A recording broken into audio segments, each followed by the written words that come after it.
familia, ¿verdad? Hermanos, el decanato de la Facultad de Humanidades, el señor director de la Escuela de Historia, que estamos trabajando y comunicando en armonía, en procura de los mejores intereses para nuestra escuela, nuestra facultad, por ende de nuestra universidad.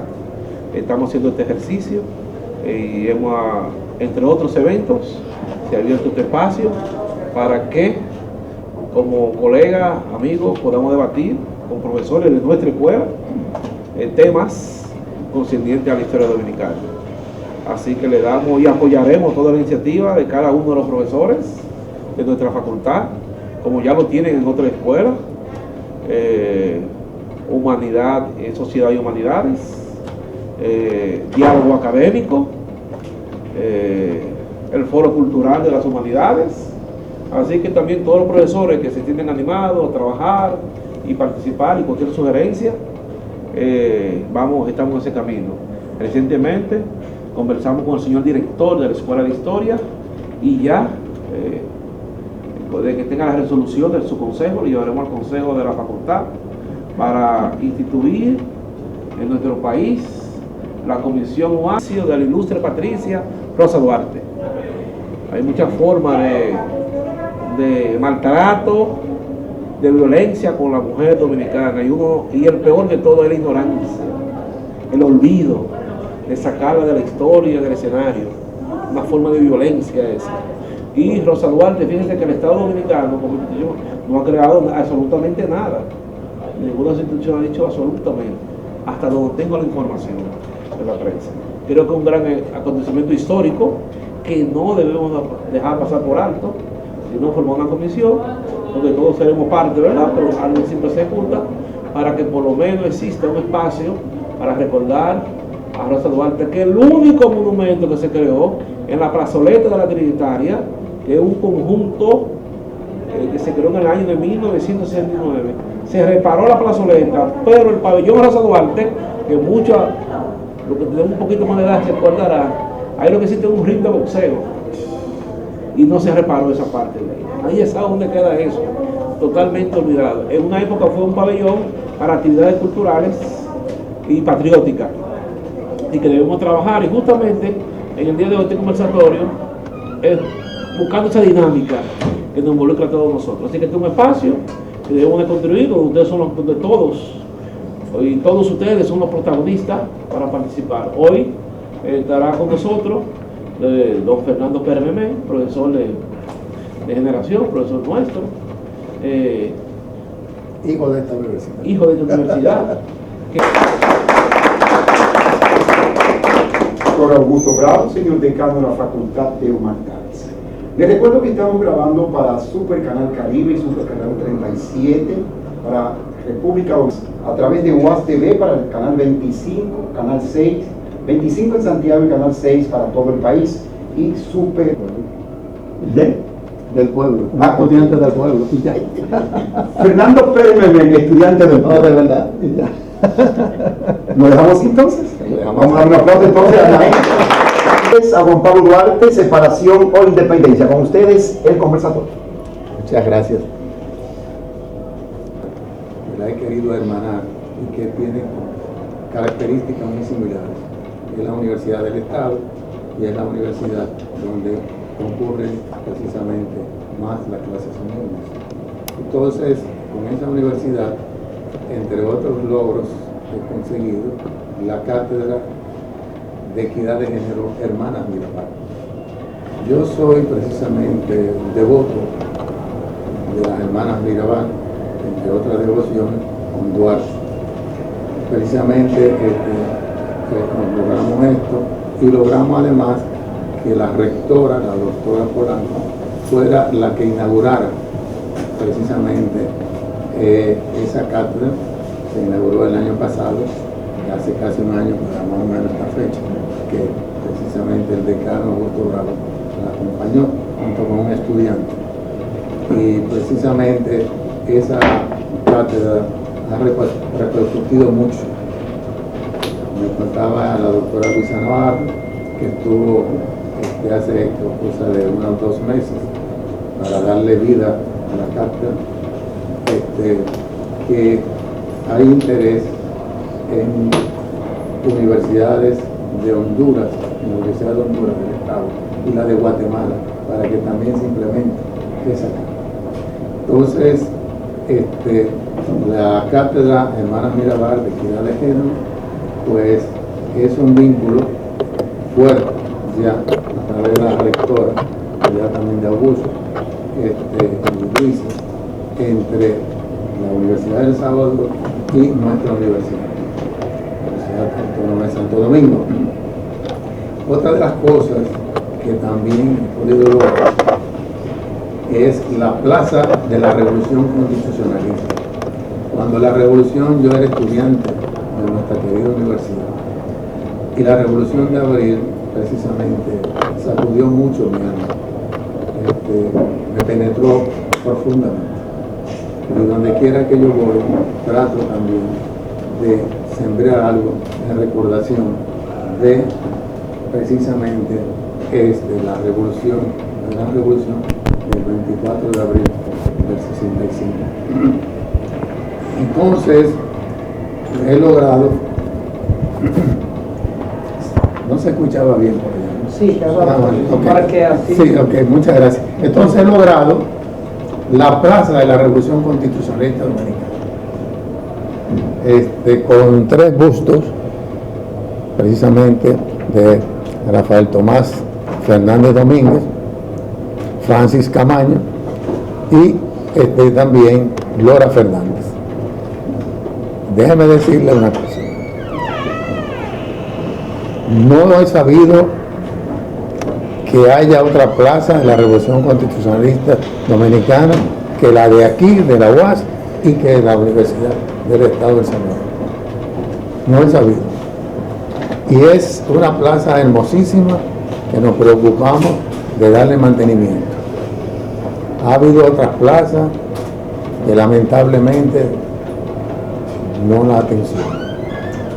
Pero la nuestra es como un santuario, que nos ocupamos siempre de que se vea bien, con sus plantas bien limpios, los bustos de ellos, y precisamente hicimos el año pasado para el 24 de abril un acto allí, y hoy pues, y también este año lo hacemos, una ofrenda floral, un discurso, etcétera, etcétera. De modo que fíjense, vínculos patrióticos y UAS relacionadas precisamente con la Plaza de la Revolución Constitucionalista. Entonces, con eso quiero decirle que nosotros buscamos siempre sembrar, poner una semillita donde aparezca la Universidad Autónoma de Santo Domingo. De modo pues que quería en este introito decirle algo parecido. Entonces, allí existe también la cátedra Monseñor Romero. Ustedes saben que fue un mártir precisamente de El Salvador, la lucha por la justicia, la libertad y la justicia social. Entonces justamente en esa cátedra yo he hablado y he referido también el caso nuestro, la Revolución de Abril, Universidad Autónoma de Santo Domingo. Bueno, pues perdónenme, pero quería darle pues estas palabras iniciales para decirle que como diplomático también de la Universidad Autónoma de Santo Domingo. Ya ha ido la rectora y ya fue Luisa Navarro. Esperemos que la cátedra se siga. Yo la vicedecana. Ah, fantástico. Ya está una cosa. Fantástico, fantástico.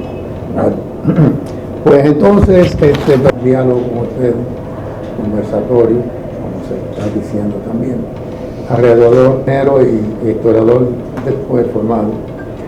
Mi trabajo histórico se orienta hacia, justamente, por ahí es que yo, un estudio sobre relaciones históricas y diplomáticas entre la República Dominicana y Centroamérica. Estoy precisamente en esto. Acabo precisamente de terminar un estudio sobre Núñez de Cáceres en los inicios de la integración hispanoamericana, que después de él lo siguen Fernández Dávila de Castro, y termino ahí con Pedro Enrique Ureña y su idea de la magna patria y de la unidad de América. Que por cierto, he conseguido la cátedra Pedro Enrique Ureña en la Universidad Luterana, con la que también estamos llevando trabajo. Déjame tomar un sorbito de agua. Obra de las colonias y de la Revolución Actual de América, edictado en 1821, examina varias maneras de emancipación de una colonia de su metrópoli. La última que refiere y que no recomienda es la que se caracteriza por el paso de la dominación europea a la población extranjera transportada por los propios colonos. Es el caso de Saint-Domingue, que alcanzó su independencia el 1 de enero de 1804. Es decir, los franceses, con su colonia en la parte occidental de la isla, trasplantaron con una inhumanidad terrible negros del África para justamente avanzar en su proyecto colonizador en base pues a un capitalismo mezclado con la esclavitud. Pues bien, Prat, amigo de Napoleón y es arzobispo de Malinas, que entre paréntesis fue excomulgado por la Santa Sede, percibió la independencia de Haití como una consecuencia natural de su libertad individual, observación que no debe perderse de vista. El esclavo, señala él, necesita más de la independencia que el colono europeo, cuyos males no pasan de las relaciones políticas o comerciales de la dependencia colonial. Termino esa cita de Dominique Georges de Prat. Señores, el negro haitiano fundó su libertad en la soberanía de su nación.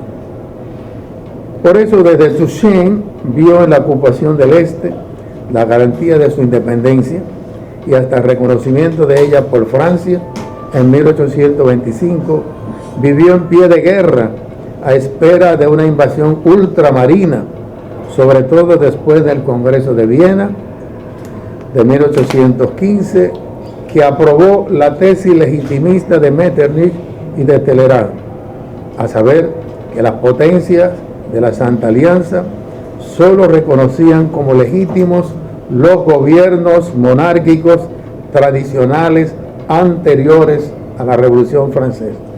Precisamente un año después de la llegada de Boyer a la antigua parte española, las potencias aliadas enviaban a España 100.000 soldados, los 100.000 hijos de San Luis, como así se le llamó.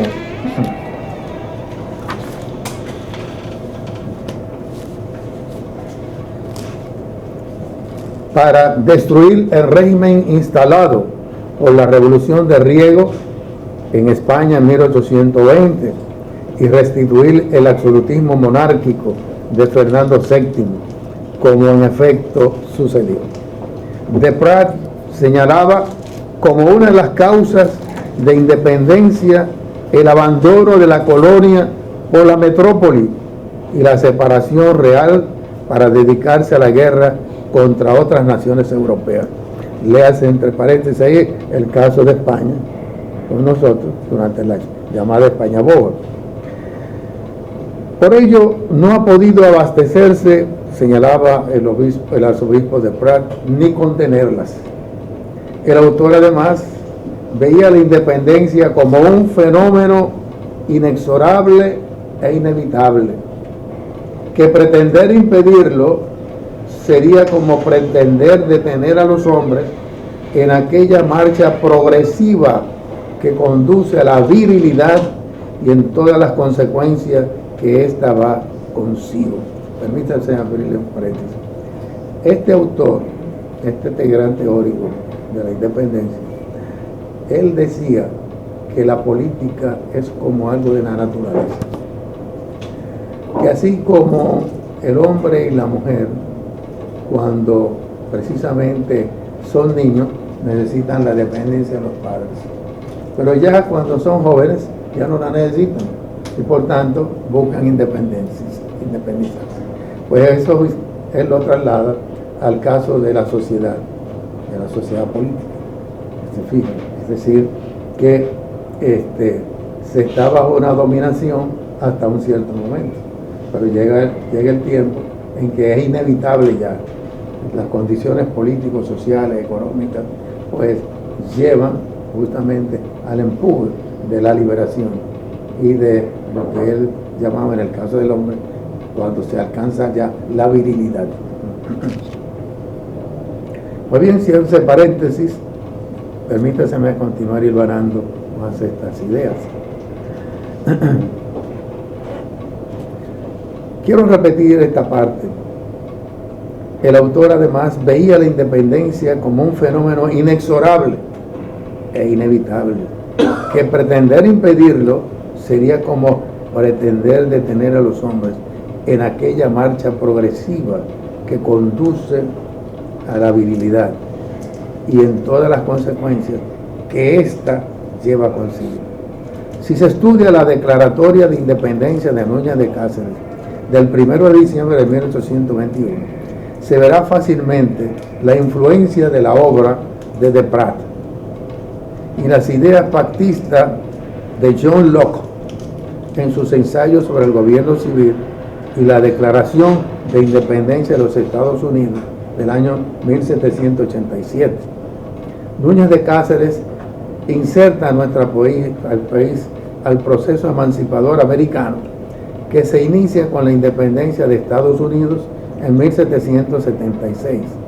Se continuó con la de Haití en 1804 y concluyó con la de Panamá en 1903. Su proyecto, el Estado Independiente de Haití Español, apenas duró 9 semanas.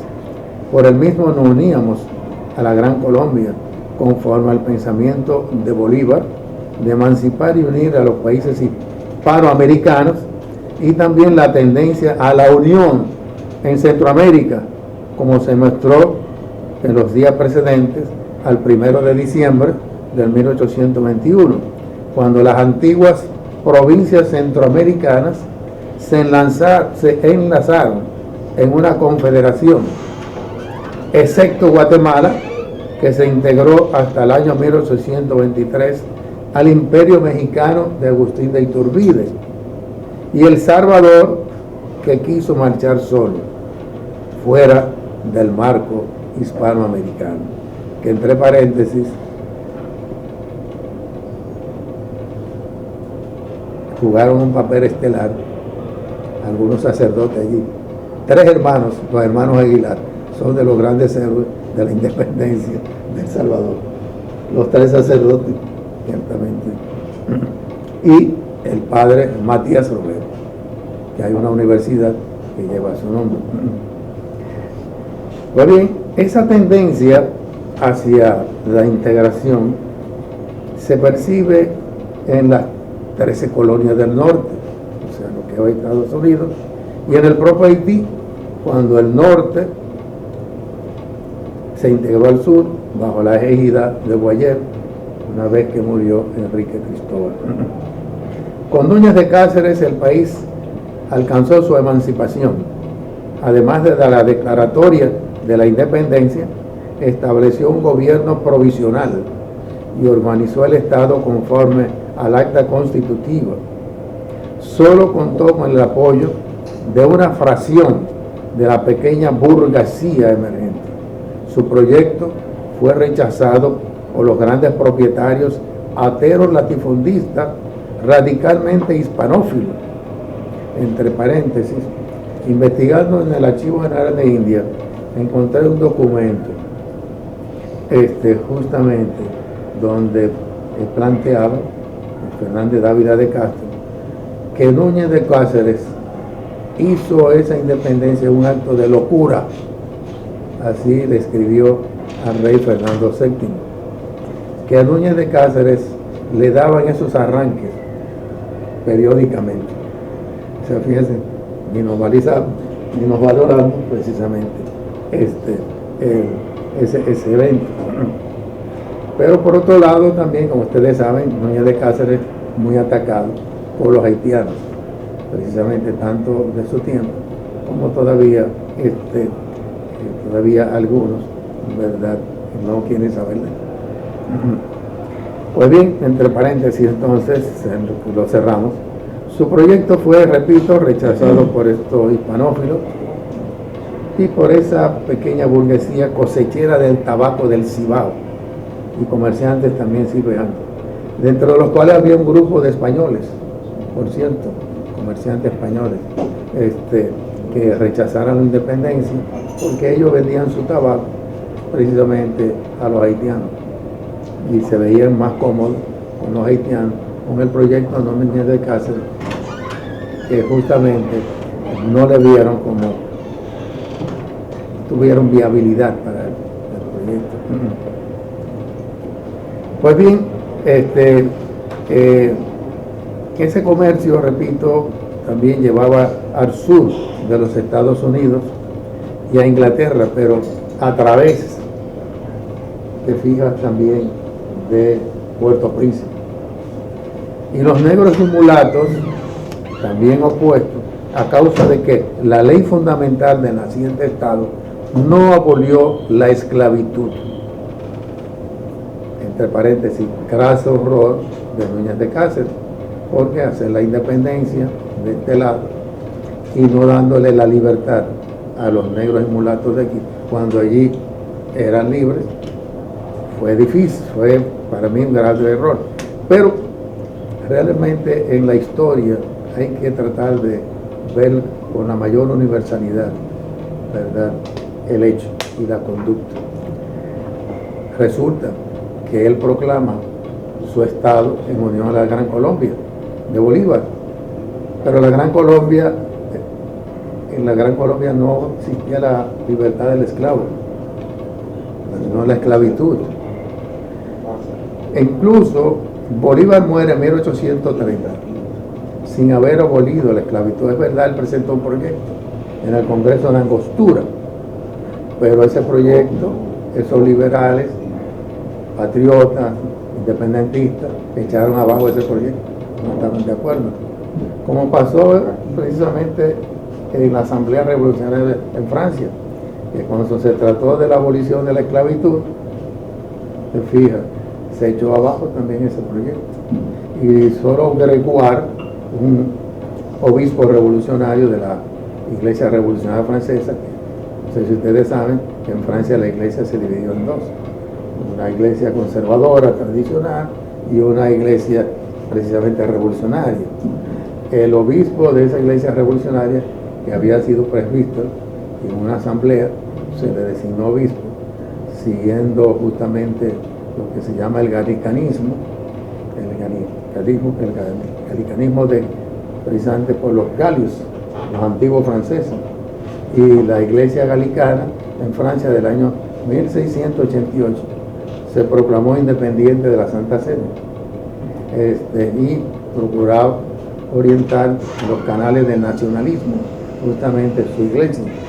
Entonces Gregoire y la iglesia constitucional, como así se le llamó francesa, sí estaban de acuerdo y lo plantearon en la asamblea, pero eran minoría.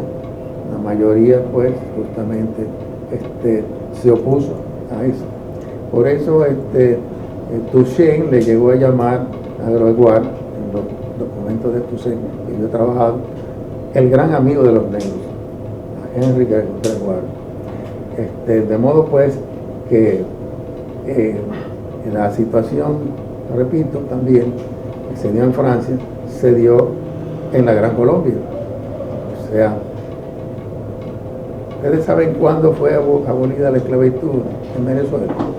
En 1851. Ya muchos años atrás, nosotros comenzamos a abolir la esclavitud cuando se abolió con Toussaint, en 1801, como ustedes saben. Se volvió la esclavitud con los franceses, cuando Ferrán la restableció. Y luego con Boyer, cuando se abolió. Y de ahí en adelante, con la independencia, que uno de los ataques que los pro-haitianos le tiraron a los trinitarios independentistas, era que lo que querían Duarte y los conservadores que se lo dieron era restablecer la esclavitud. Y real y efectivamente, ustedes recuerdan que el primer decreto de la Junta Provisional Gubernativa fue que la esclavitud jamás volvería aquí. En 1844 se reitera eso, pero en Venezuela en 1851 que se abolió la esclavitud. Bolívar hizo lo mismo, o Núñez de Cáceres hizo lo mismo que Bolívar, que liberó a sus esclavos. Bolívar liberó a los suyos y a su hermana en lecho de muerte me recomendó cuidar de ella, de la negra Hipólita, que ella, le decía él a su hermana que ella le había criado, porque como él fue huérfano de madre y después también de padre, pues entonces esa negra fue la que, él mismo dice, la que fuimos donde su pecho, donde nos amamantamos, así que cuida de ella. De manera pues que, como ustedes pueden ver, el propio Bolívar, después de ese congreso de Angostura, él ya no quiso, no hay ningún documento donde se habla de que va a abolir la esclavitud. Continuamos entonces hilvanando estas ideas. La promesa de libertad y tierras para las masas negras y mulatas y las probabilidades de amplitud de mercado para la pequeña burguesía mercantil y cosechera de tabaco despertó sus simpatías hacia Boyer, quien aprovechó la coyuntura para presentarse con la imagen de pacificador y benefactor que proyectaba desde la unión del sur con el norte de Haití. Con su entrada al este se produjo un pacto de asociación, en nuestra opinión, o de unión entre ambas partes. Llamo la atención de ustedes a que oigan estas ideas en relación a lo que acabo de decir en el manifiesto del año 1000, es decir, del 16 de enero de 1844, precisamente hoy, llamado certeramente por don Emilio Rodríguez de Moris, el Acta de Separación Dominicana. No cumplió, es decir, Haití. El mismo documento señala un memorial de agravios en las últimas líneas del párrafo segundo. Oigamos: 22 años ha que destituidos todos los pueblos de sus derechos, se les privó violentamente de aquellos beneficios que eran acreedores, subrayemos esa palabra, si se le consideraba como partes agregadas a la República. Sigamos subrayando esas palabras. Y poco faltó para que lo hubiese hecho perder hasta el deseo de librarse de tan humillante esclavitud. Cierro ahí precisamente esa cita. En el párrafo 17, la misma idea del pacto de asociación se manifiesta con más claridad. Y leo: si la parte del este se consideraba como incorporada voluntariamente a la República Haitiana, debía gozar de los mismos beneficios que aquellos a quienes se había unido. Y si en virtud de esa unión estamos obligados a sostener su integridad, ella lo estaba, por su parte, a darnos los medios de cumplirla. Faltó a ellos violando nuestros derechos, nosotros a la obligación. Si se consideraba como sujeta a la República, es decir, la República de Haití, entonces con mayor razón debía gozar sin restricciones de todos los derechos y prerrogativas que se habían pactado o se le habían prometido. Termino ahí pues esa cita. Más adelante leemos en el documento lo siguiente: los pueblos de la parte anteespañola de la isla de Santo Domingo, insatisfechos de que en 22 años de agregación a la República Haitiana, no han podido sacar ventaja. Sigamos subrayando. Esto es por la violación del pacto, decimos nosotros, por los haitianos. Y en consecuencia, los dominicanos se separan de Haití y reasumen su soberanía. La idea de la separación, esta palabra, subrayémonos mucho, se reitera varias veces en el documento. También en los pronunciamientos de adhesión de los pueblos, los cuales lo he trabajado todos. Los mismos son fechados con las palabras primero de la separación, es decir, del 1844. Algunos terminan con esta frase: separación de los haitianos o la muerte. Sigamos. La idea de la independencia como separación se advierte también en la proclama de Pedro Santana del 27 de febrero de 1854. Separación o muramos. Y esta palabra mágica vibró eléctricamente en el corazón de todo el pueblo de la parte española. 2 años más tarde, la Gaceta del Gobierno del 4 de marzo de 1856, reseñando las festividades del 27 de febrero, recuerda que en esa fecha se solemnizó el aniversario de nuestra separación. Así dice el documento. Por eso lo subrayamos. De suerte que la idea de la separación reconoce el hecho emancipador de Núñez de Cáceres, quebrado ante el peso de las circunstancias políticas y sociales que llevan a la unión del Este con Haití hasta el 1844, en que se recupera la soberanía. Esto se revela también hasta en el nombre de los nacionales, que remite a la nominación del proyecto del caudillo del 1821, a saber, el Estado Independiente de Haití Español. Denominación que se repite más veces en el documento. En el editorial de la Gaceta del Gobierno del 1 de abril del 1856 se reconoce el hecho de Núñez de Cáceres al decir, y lo cito: nuestra independencia fue declarada en el año 1821, pero reconoce además que aquella nacionalidad desapareció y renació en el año 1844. Año más tarde, Alejandro Angulo Guridi, analizando la acción de Núñez de Cáceres en 1821, considera que cometió, como señalábamos nosotros antes, el error de no haberse puesto antes de acuerdo con Bolívar y de no haber abolido la esclavitud. Ciertamente, de paréntesis, no haber abolido la esclavitud, pienso que por las circunstancias que señalamos, pero que debió precisamente de dar muestra de ello. Debió de, digamos, de lanzar ese proyecto, y eso hubiera precisamente lo hubiera cubierto realmente más de gloria, además del pronunciamiento emancipador. Entonces, Angulo Guridi, grandioso también internacionalista y constitucionalista, no sé si ustedes conocen el libro de temas de las constituciones de República Dominicana, la de Haití, la de Brasil y de varios países. No sé si lo conocen, ese texto de él. ¿No lo conocen?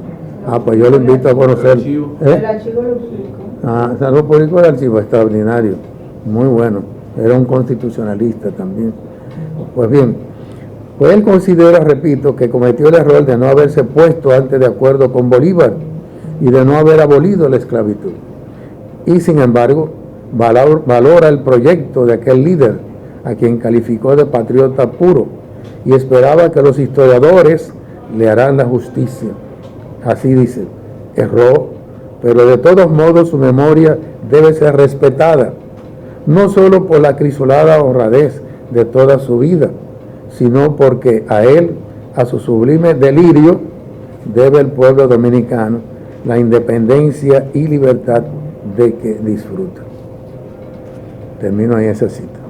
De aquí observa Angulo Guridi, en una visión historicista, que la independencia es un proceso iniciado por Núñez de Cáceres, de carácter irreversible e indetenible, como lo demostró la explosión revolucionaria de Capotillo y el triunfo de los restauradores. Es lo que se deduce, pues su examen crítico, publicado en 1864, en el periodo del Constitucional de Caracas, Venezuela, está en el contexto de la lucha restauradora. Pues bien, veamos ahora esta otra idea madre. La primera, independencia y separación. Veamos ahora la independencia como reivindicación de los derechos. Otra de las justificaciones ideológicas que se muestra en los papeles oficiales y particulares entre 1844 y 1861 es que el pueblo dominicano, permítame tomar un sorbito de agua, es que el pueblo dominicano, a causa de la opresión y negación de derechos por los haitianos, decidió romper sus lazos con ellos y reivindicar su soberanía. Solo así podrá disfrutar de prerrogativas y garantías que son los resortes que impulsa a los hombres a reunirse en sociedad. Así se revela la comunicación de la Junta Central Gubernativa al presidente de Haití del 9 de marzo de 1844. Le expresa que los pueblos de la parte anteespañola, en razón de los padecimientos que han sufrido en tiempos de su agregación a la República Haitiana, tomaron la firme resolución, y cito textualmente, de reivindicar sus derechos, creyéndose por sí más capaces de proveer a su prosperidad, seguridad y bienestar futuro, erigiéndose a un Estado soberano. Un nuevo paréntesis para el agua.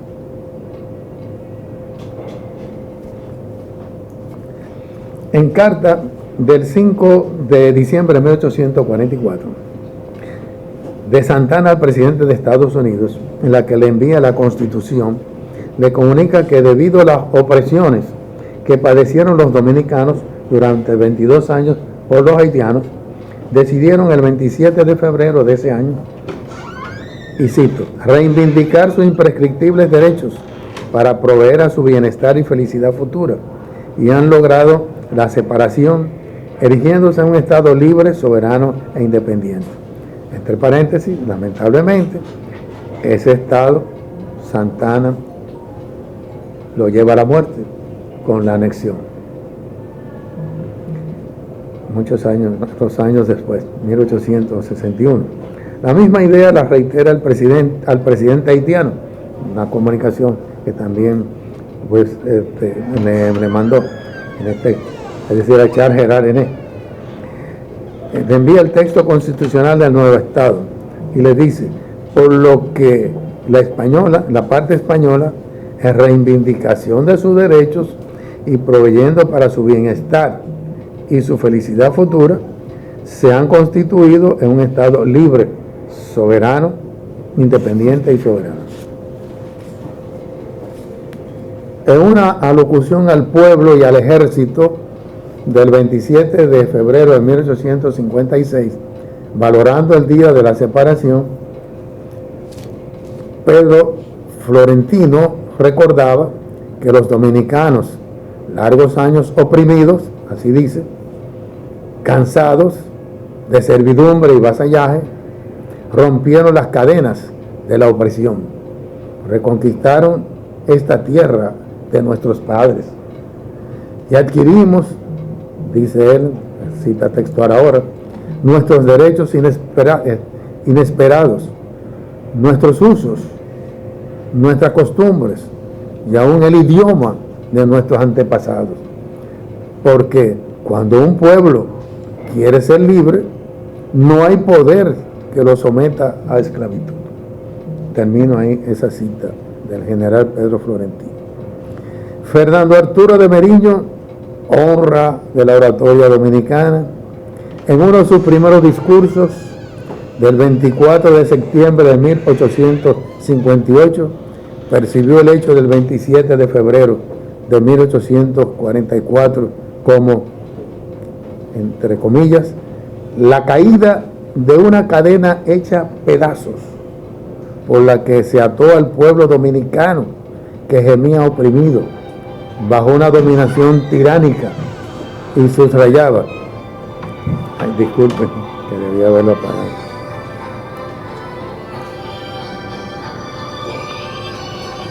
Meriño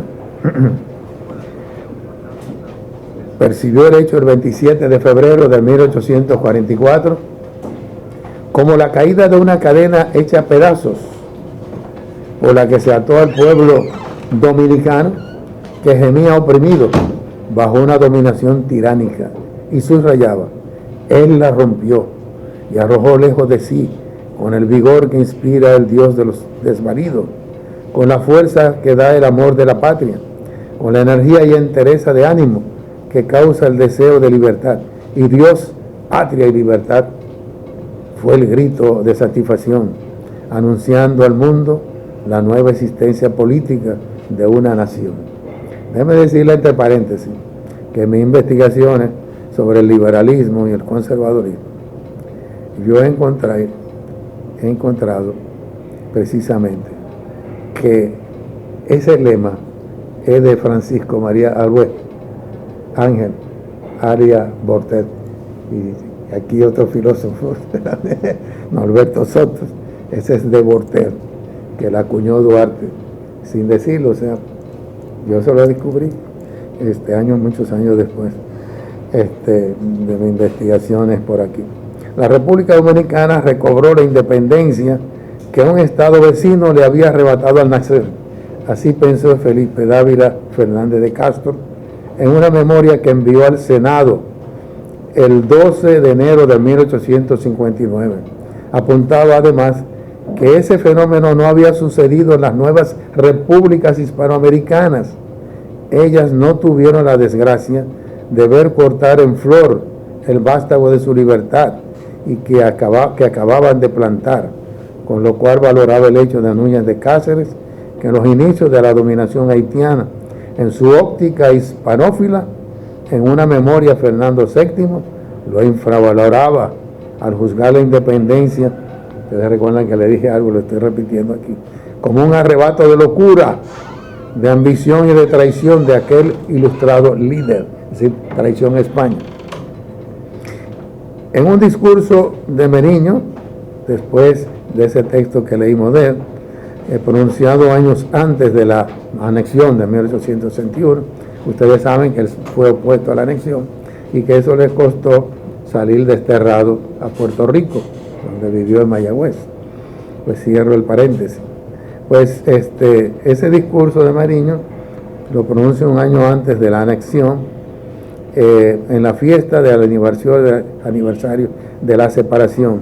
Él pudo percibir que ya Santana y el grupo de los conservadores estaban abriendo los surcos para la anexión a España. Entonces, justamente, él explica su idea de la libertad conforme al justnaturalismo, es decir, esa corriente de pensamiento, ¿verdad?, de filosofía jurídica, de que en el alma de la persona está ubicado un derecho, el derecho natural, y parte de ese derecho es el derecho a la libertad. Así se ve precisamente los grandes sabios del derecho, como Ulpiano, Papiniano, Gallo, Servio, y Cicerón. Cicerón incluso habla de, es una ley escrita que está en la conciencia de los hombres, etcétera, etcétera. Muy bien, entonces su idea de la libertad conforme al justnaturalismo es la que expresa así Meriño, señalando que un pueblo puede ser gobernado como súbdito pero jamás como esclavo. Oprimido, el pueblo dominicano tomó conciencia de su situación y de su necesidad de conservarse y perfeccionarse, y puso en movimiento su voluntad, reivindicó sus derechos y reasumió su soberanía. Y así sus nobles tendencias fueron realizadas. ¿Quién lo culpará de que hizo mal? ¿Quién se atreverá a asegurar que su intento lo engañó? Vedle independiente. O sea, el orador ahí se ve también buscando el efectismo. Un hombre que es un dominio de la palabra, hablada y escrita. Vedle independiente. Pues bien, aquí he esbozado estas ideas y justamente termino diciendo que hay pues un lazo entre Núñez de Cáceres y Duarte y los trinitarios, que precisamente Duarte dice cuando constituye el 16 de julio de 1838 la Trinitaria, que su finalidad es, y cito textualmente, separar definitivamente el pueblo dominicano de los haitianos. Separar definitivamente, así dice el juramento trinitario. Y eso pues es la gran obra de Duarte, pero que hubo sus antecedentes, precisamente. De modo pues que también quiero significarle que cuando fui embajador en México me ocupé mucho también de saber el destino de Núñez de Cáceres ya.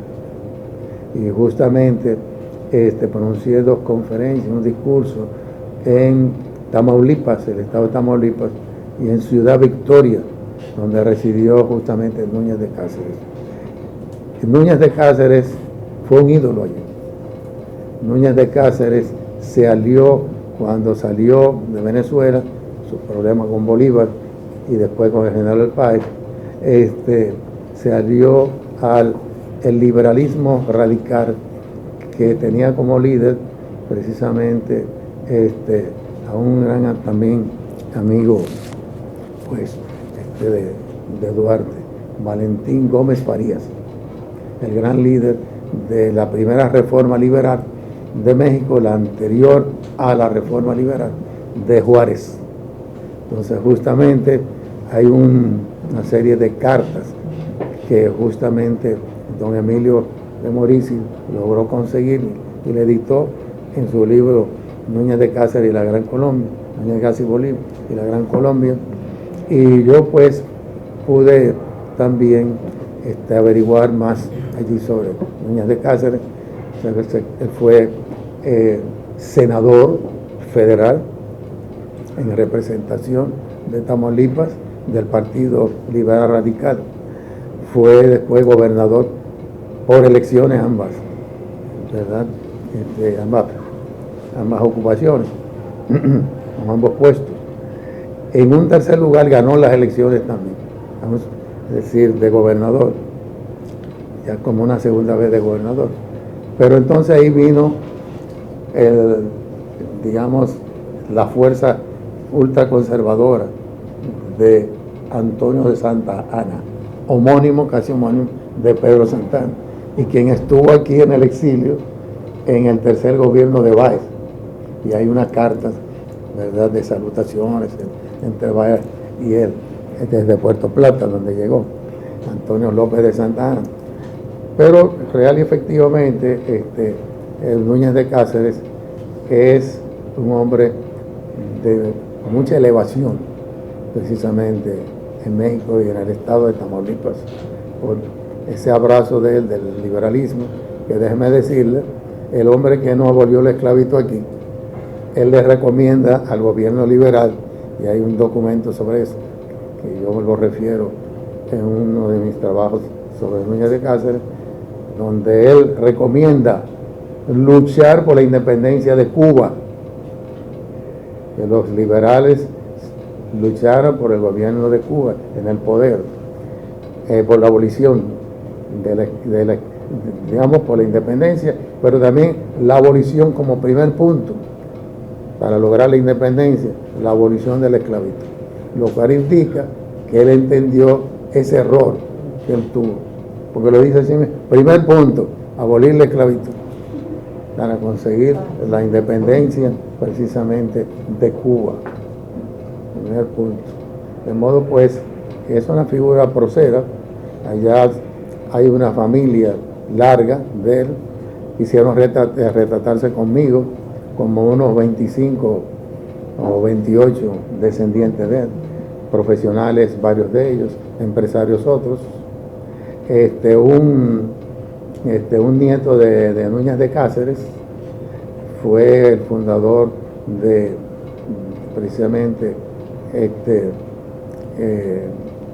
de la capital del estado de Quintana Roo, y es el que hizo la medición entre Belice y el estado de Quintana Roo, para definir bien lo que es la frontera de México hasta allí,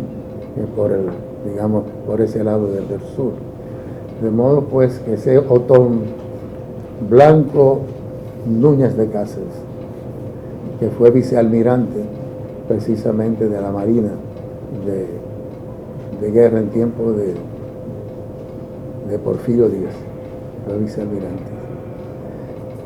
Y luego pues un hijo de él con el mismo nombre llegó a ser también gobernador y fue senador, o sea, siguió así los pasos de su papá. En la guerra de Estados Unidos con México, él tomó posición junto a los liberales y a favor de la independencia de México. Hay una proclamadera de los mexicanos condenando la intervención de los Estados Unidos en el año 1846, que llevó a la guerra hasta 1848, donde precisamente condena esa intervención y donde exhorta a los mexicanos, ya viejos, enfermos, me dieron precisamente varios ataques por problemas cerebrales que tuvo, y así en cama redactó ese documento. Ángel, que además de filósofo es brillante abogado, pues quiero decirle que también a él se le consideró como un sabio de la política, pero también como un sabio del derecho. Y en una situación difícil que se presentó en el estado de Tamaulipas, de que varios delincuentes, por ignorancia de jueces, el gobernador lo llamó a él para que fuera su asesor en asuntos jurídicos y para que le diera clases precisamente a los jóvenes que se habían graduado de abogados, a fin de evitar, ya frenar, digamos, esa ignorancia que había, que permitía que delincuentes pues pudieran, digamos, superar el castigo judicial, los castigos judiciales, ciertamente. O sea que esas son cosas que aquí muchos lo desconocen y es bueno que lo sepan. O sea que la prosperidad de él, que realmente tuvo ese paso por acá, primero de gobernador, que fue primero teniente de gobernador, era un hombre de Estado, y luego todo lo que hizo por acá y lo que finalmente quiso hacer en Venezuela. Nunca le perdonó a Bolívar, por eso se llevó su imprenta de aquí, y es él también tremendo periodista, porque también en Venezuela creó periódicos, creó dos, El Cometa y El Relámpago, y El Látigo, otro, y era atacando justamente a Bolívar. Nunca le perdonó, que no lo apoyó, que apoyara a los haitianos. Así se ha. Hay un misterio. Bolívar fue su primer La carta de Jamaica. 8 meses Sí. con hambre. Sí. Escribió la famosa carta de Jamaica Exacto. del 24 de mayo, a mano. Y esa carta apareció hace 2 años en Ecuador. Sí, me entera. pieza. Sí, exacto. Y allí hay referencias a las Antillas. Ajá. Esa carta. Sí. Nosotros la hemos publicado 2 veces en el libro digital. La carta Sí, de Jamaica. sí. Hay un Sí, misterio lo he sabido. y es Bolívar, en su desgracia, acude a Petión. Sí. Viaja de Jamaica a Haití. Ajá. Haití le provee hombres, embarcaciones, Sí. pólvora, Exacto. armas, municiones, dinero.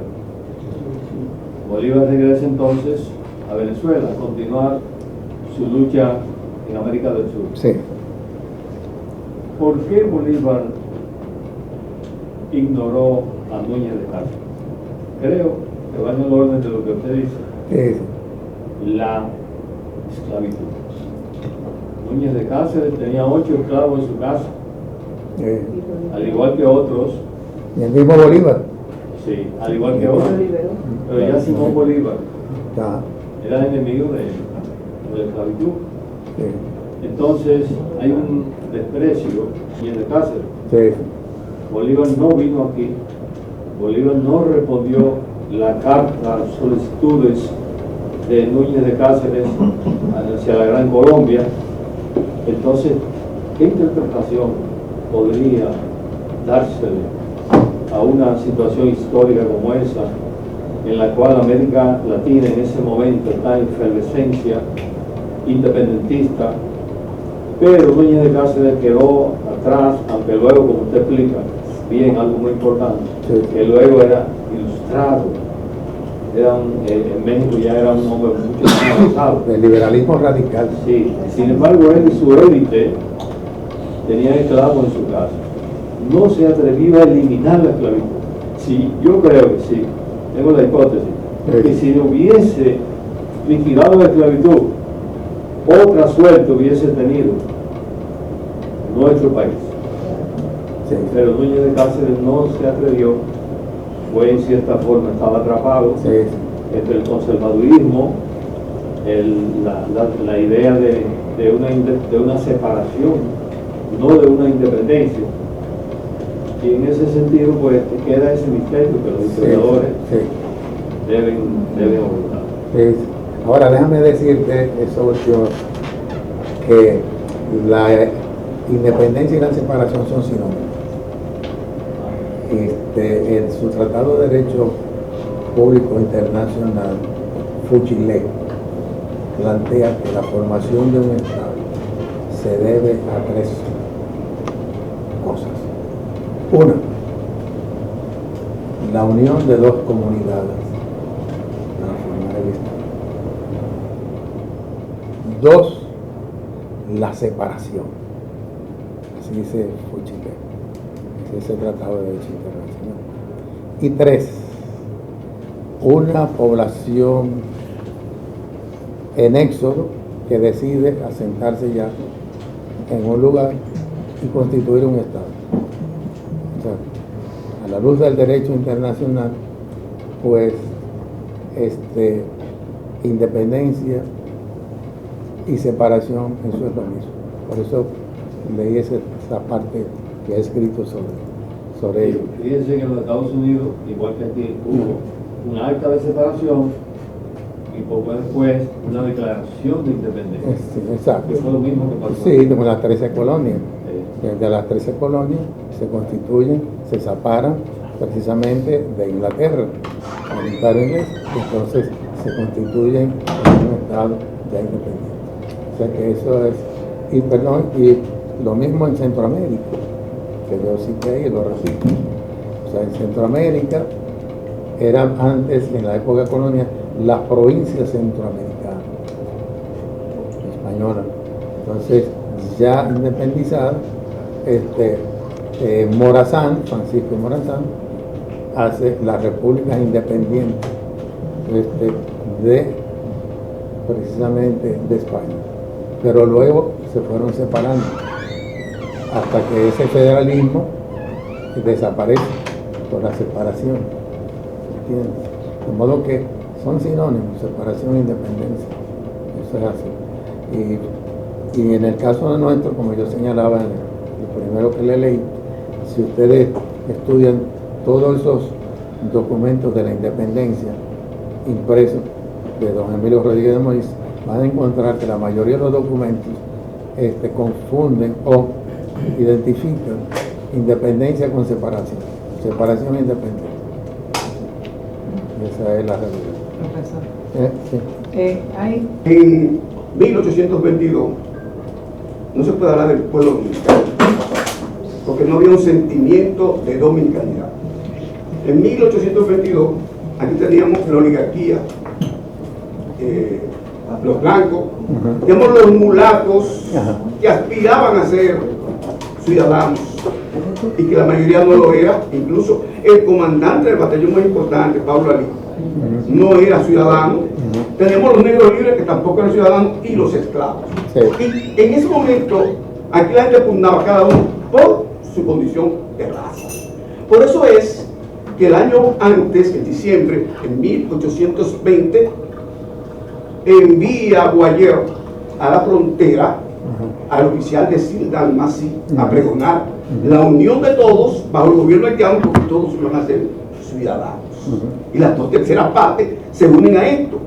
Y si buscamos, aquí hay un libro brillante, Máximo Pascual Enrique, Documentos Históricos, dos tomos. Muy bueno. En esos dos tomos están las cartas desesperadas de Sebastián Kinderland y de Pascual Real, Sí.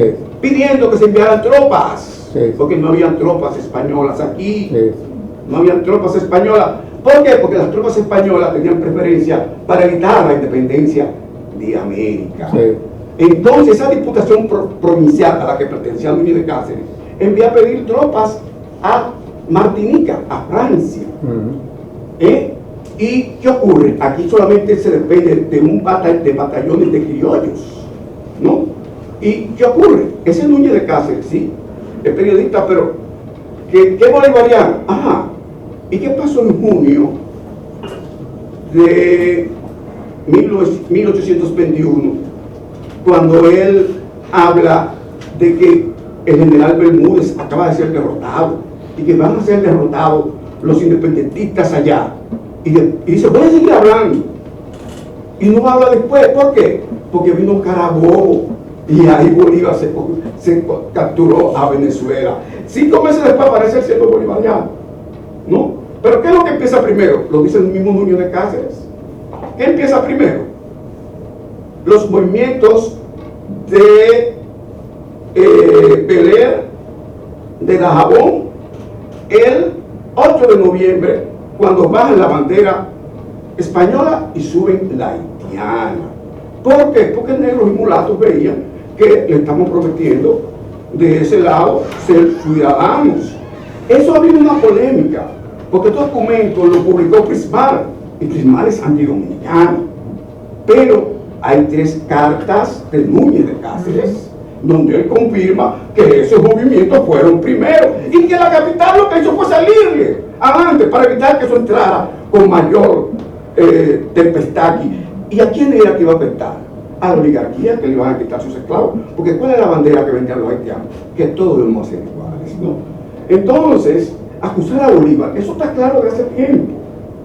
Señores, se envió después del 1 de diciembre al doctor Antonio María Pineda a pedir la unificación con la Colombia.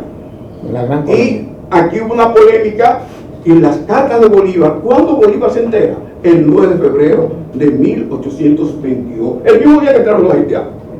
Yo en la clase de los muchachos, sí, porque fue por Twitter. Boyer le dijo, no, vamos para adentro ahora, vamos a entrar el mismo día. Es que se entera Bolívar. Nunca hubo contacto entre ellos, porque fue una situación desesperada de la oligarquía criolla, para evitar que quitaran sus esclavos. Como allá había esclavos y era un estado aliado de Haití, yo no puedo entrar. ¿Por qué? Porque nosotros somos aliados de Bolívar y Bolívar es su aliado. Él no es esclavo, no, allá hay esclavos. Una jugada perfecta, ¿no? Perfecta. Y es entera, señores. Yo no estoy hablando mentira. Hay que buscar los 5 tomos de Bolívar. 5 tomos. 9 de febrero de 1822. Estaba él allá en Popayán, la frontera de Colombia con Ecuador, porque iba a pelear para Ecuador. Ahí es que se entera Bolívar. Dice, qué bien, mira, nos proclaman. Si no nos comprometemos mucho con ellos, esa isla podría valernos para cualquier situación. Dice más o menos textual Bolívar. Es lo único que habla Bolívar. Entonces, ¿cómo tú vas a traicionar a alguien que tú no te has comprometido con él? Yo tengo amores con Petronila, pero Petronila no lo sabe. Ella no lo sabe. Eso es lo que pasa con esto. Sin embargo, Bolívar ha tenido que cargar con este muerto de que él no traicionó nada. ¿Y qué ocurre? Que no, señores, Duarte y sus compañeros, la gran idea de Duarte es que une a todo el mundo, negro, mulato y blanco, y forma sentimientos de dominicanidad. ¿Qué se decía antes?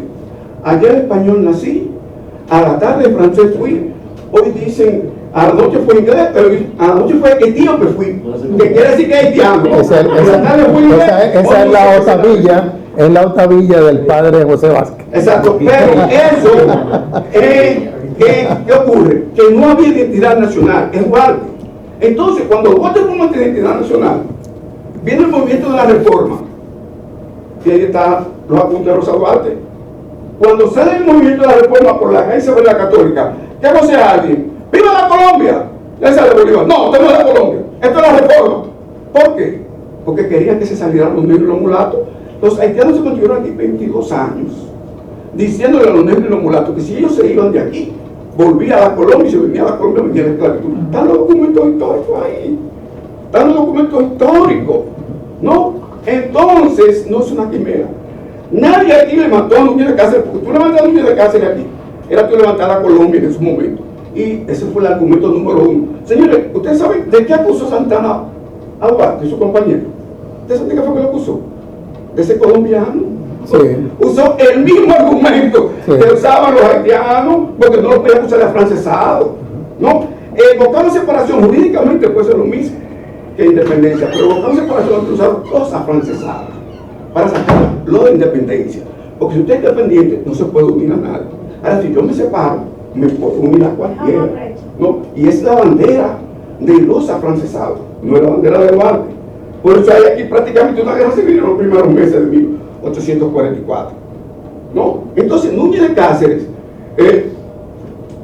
yo admito, y tengo entendido que sí, tuvo muy buena actuación en México, pero aquí le sirvió a los intereses de la oligarquía. Y por eso, en ningún documento de Duarte de nadie se le levanta. Lo puede levantar Santana, lo puede levantar Fernández de Castro. Fernando de Castro vino aquí a reclamar que entraran esto a los españoles, a Guayana, ¿no? Y Felipe Alfaro, que también estaba con Santana, pero en ningún documento de Duarte, de Luperón, para nada se reivindica ese movimiento, porque ese movimiento fue el que usaron los haitianos para ir a justificar su ocupación de más de 28 años. Si nos sacan a nosotros, viene la Colombia. Incluso ese decreto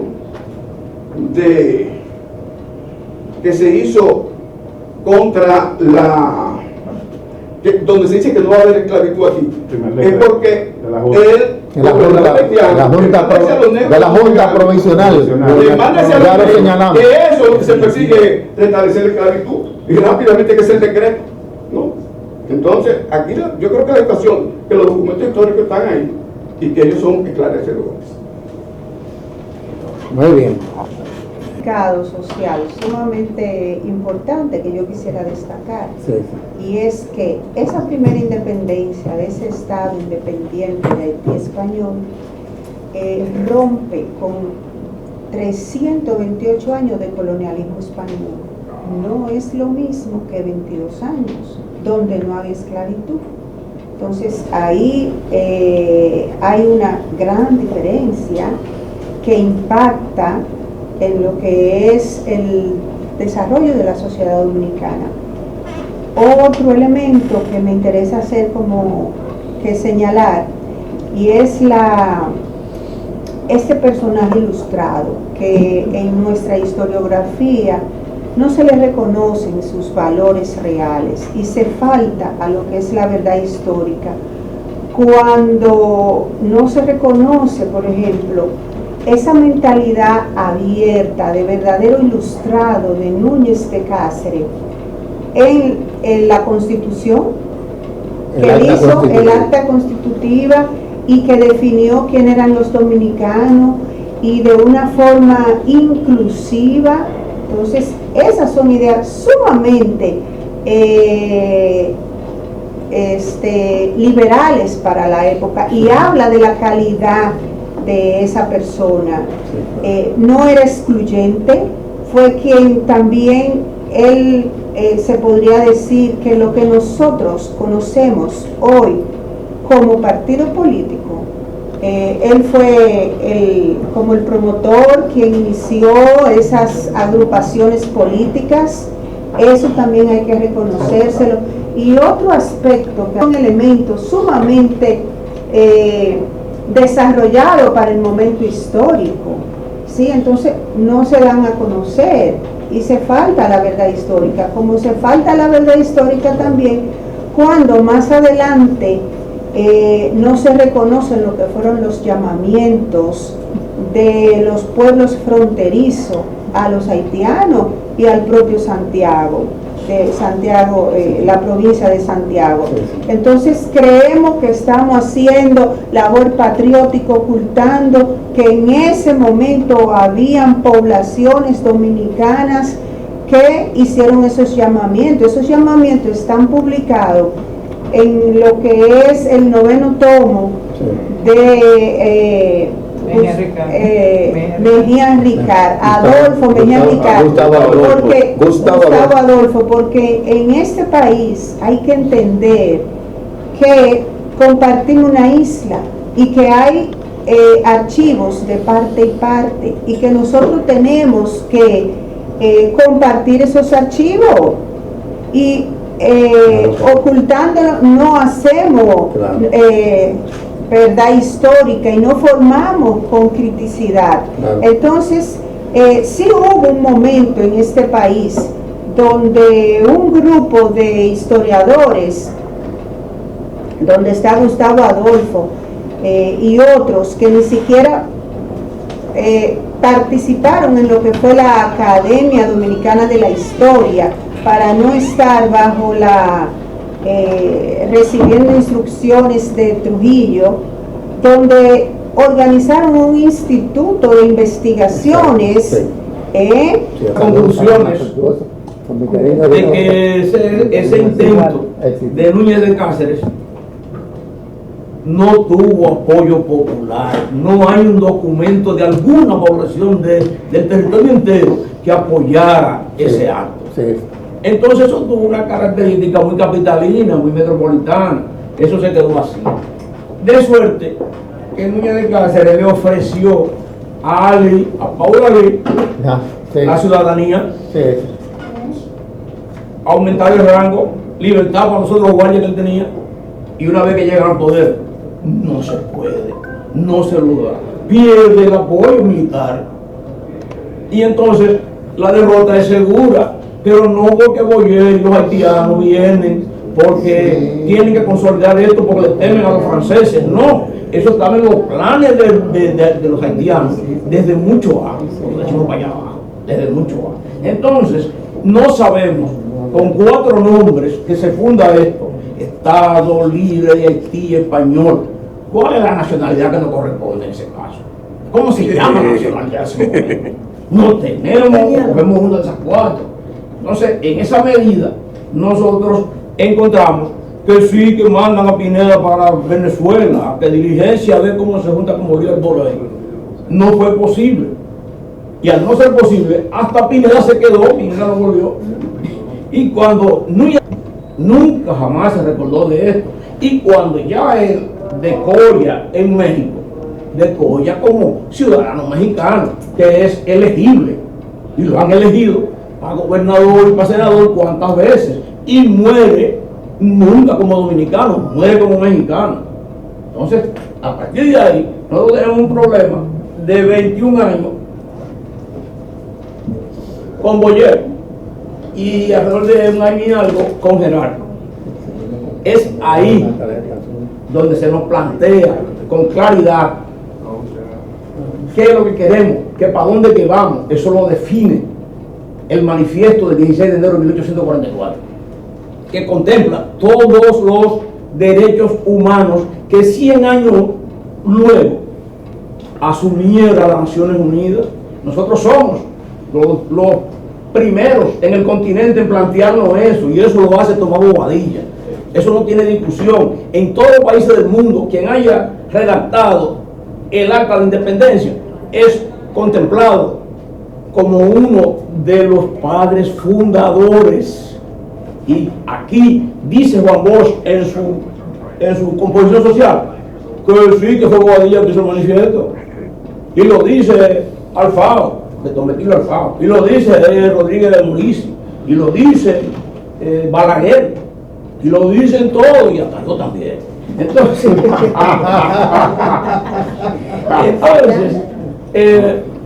para nosotros es necesario ese recorrido que hemos dado de conocer esa inquietud de ese señor Núñez de Cáceres y su desarrollo allende los mares, y aquí realmente no se elaboró en ningún momento ese planteo.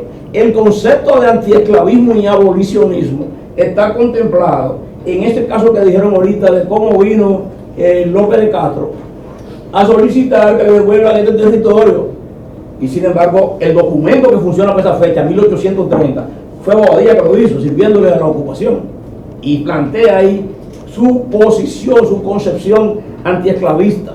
Y ahorita me causó algo, qué sé yo, si es preocupación o pena, que mencionan el decreto de abolición de la esclavitud del día 1 de marzo y quieren llevarlo para una junta provisional. No, la junta era definitiva y que la presidiera Tomás Bobadilla.